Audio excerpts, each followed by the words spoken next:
You're listening to the Telltale Podcast. Don't forget to check me out on all social media, on Patreon, on Teespring, and on Etsy. All links can be found on my website, telltaleatheist.com, or in the podcast's description.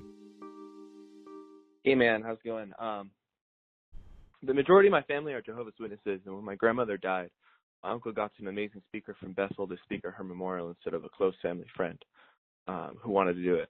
This guy messed up a lot of information, including her name and her birthday, which were both on display at the Kingdom Hall. I personally thought it was disrespectful, yet they told him that it was the best talk they ever heard.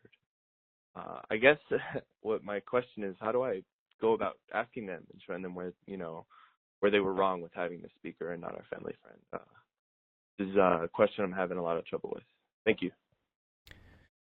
That's actually something that I'm going to have to deal with at some point soon, too. Of course, a lot of people know that my mom is a Jehovah's Witness, but I'm not, and that means that she's shunning me.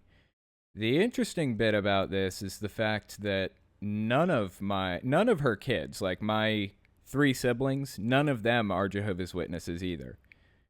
And neither is my dad, really. There's nobody in our family that's Jehovah's Witness anymore. Like, we were all in it at one point, and we have all left, except for her.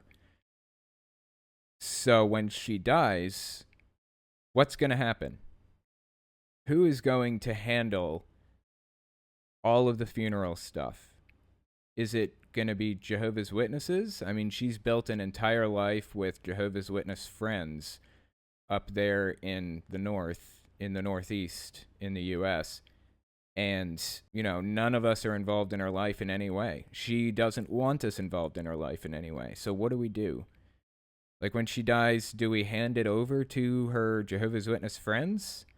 Or do we have a funeral for her? Well, really, do we have a funeral for us? Because the person who's taking part, like the person whose funeral it is, they don't care. They're gone. They're not going to be there to experience any of it. It's for the people who are left here, the people who they left behind, really, when they died.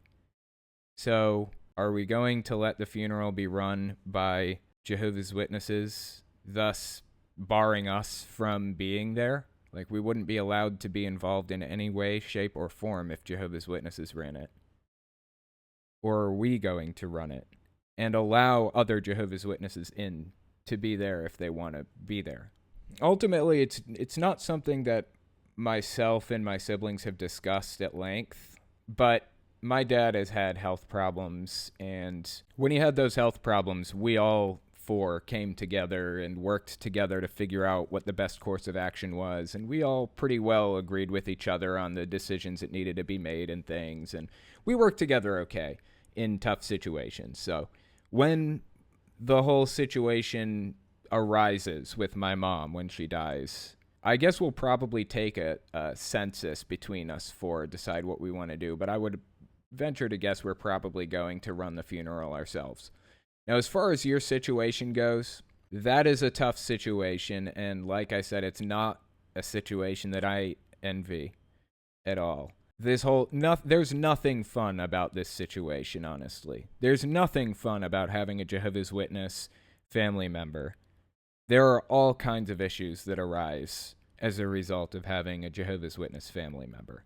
The best advice I can give you is to just try to be understanding as best you can and lean on a community of people who have experienced it alongside you. Like, my fan base is largely ex-Jehovah's Witness. There are a lot of people in my community who know exactly what that's like and have experienced it themselves. So maybe try talking to them, working with some of them, and leaning on some of them. That could be helpful.